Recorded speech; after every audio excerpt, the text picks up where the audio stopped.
Hey everyone, welcome back to the channel. So today I'm going to show you some video from my visit to Dartmouth Castle.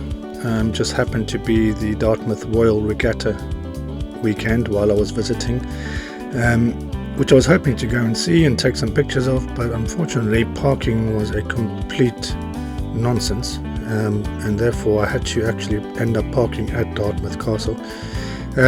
But I did manage to get some shots of the boats and yachts and everything else around the place. So Dartmouth Castle is an artillery fort which was built to protect Dartmouth Harbour, situated in Devon. The earliest parts of the castle date back from the 1380s, and at this point I'm trying to go down some rather steep and narrow steps. As you can see, if I tried to walk on the inside of the step, I would just pelt it down.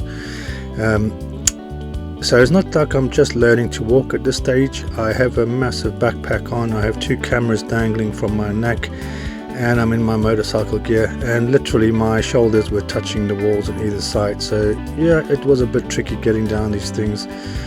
I think the people in those days were apparently very, very small, because all the castles I've visited so far, the corridors have been very narrow. As I say, my shoulders tend to touch the sides on each side of the wall, and the doorways are tiny.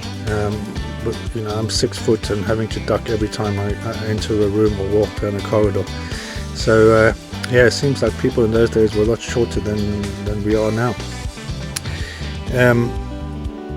So yeah, as I was saying, the earliest parts of the castle date back to the 1380s, when in response to the threat of a French attack, the civic authorities created a small enclosure castle overlooking the mouth of the Dartmouth Estuary. This was intended to engage enemy ships with catapults and possibly early cannons. So here you can see some of the cannons that are still within the castle, scattered all over the place. Some large guns, some smaller cannons. Very interesting stuff if you're into history. Just get my tongue out the way there.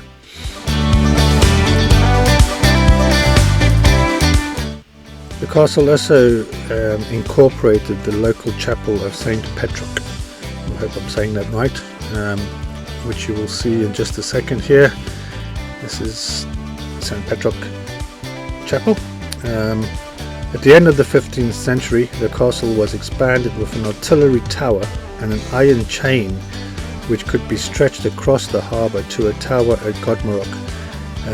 So the chain essentially stretched across the section of the estuary here, and then essentially stopped ships from being able to sail up the Dart River and into the estuary and harbour area just behind the castle walls here.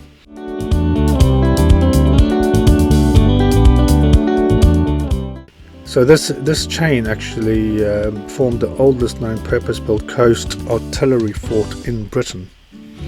Further gun batteries were added during the French invasion scare of the 1540s. The castle did see some service during the English Civil War of 1642 to 1646, during which its vulnerability to attack from the land became apparent. Obviously, having been built initially to protect the harbour and the estuary, there weren't really concerns about being attacked from land.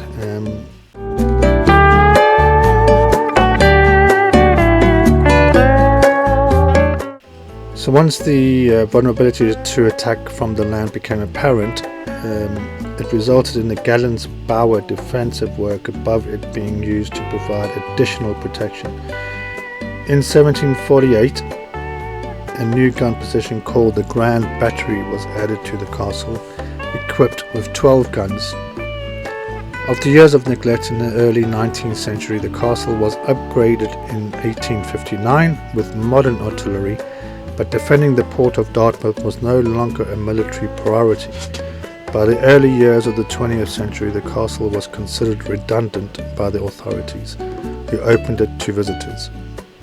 It was brought back into use during the Second World War, but in 1955 it was finally retired from service. Now it is managed by the English Heritage, and visitors are obviously able to go and view the castle. So there we have it. If you want more information about the castle, obviously you can go online and search for the information you require. I don't really want to make these videos a history lesson. I just want to give you a high level overview of the sites that I visit, and if you want more in-depth knowledge, then by all means go and Google to your heart's content. So some of you may know it's my goal to visit, well, there are over 1,000 castles spread around the UK. Now, not all of them are in this sort of condition. Some are in better condition than this. Some of them are literally just foundation ruins. But it is my intention and hope to visit as many of these during my visits, during my travels, as I can. So if there's a castle near you, please do let me know.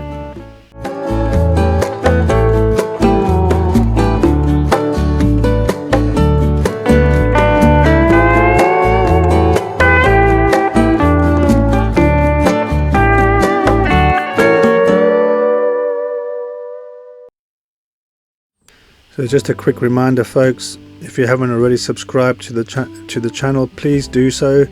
Please hit the notification bell to get notifications of when I publish new content, and check out the link in the description to get access to my other social media platforms where I do post on a more regular basis. I do have a Facebook group, so if you want to have a chat, if you want to ask me any questions, please pop along to that Facebook group and come and join me on this journey. Right, so I'm going to leave you to it. I'll let you enjoy the sights and sounds of Dartmouth Castle and the Dart River and Estuary. Until next time, be happy, be safe, and be kind. Cheers.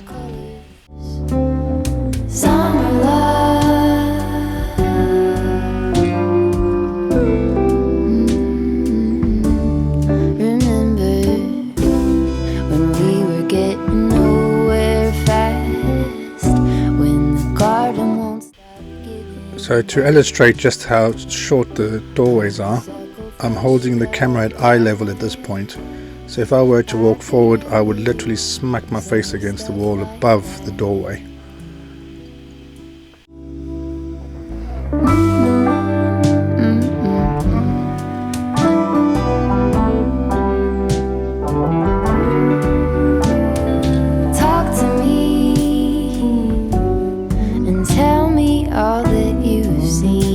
All the colors, summer love,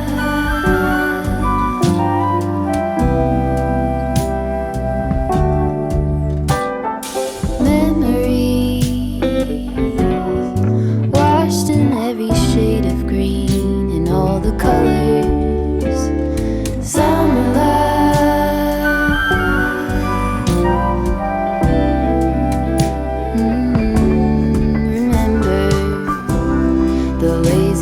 Day canoe,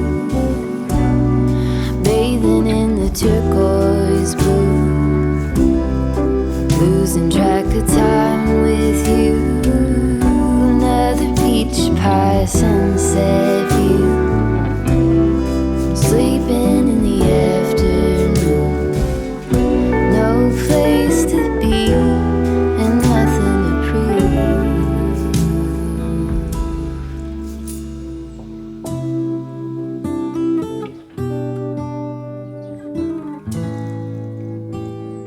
That's sure something I could use.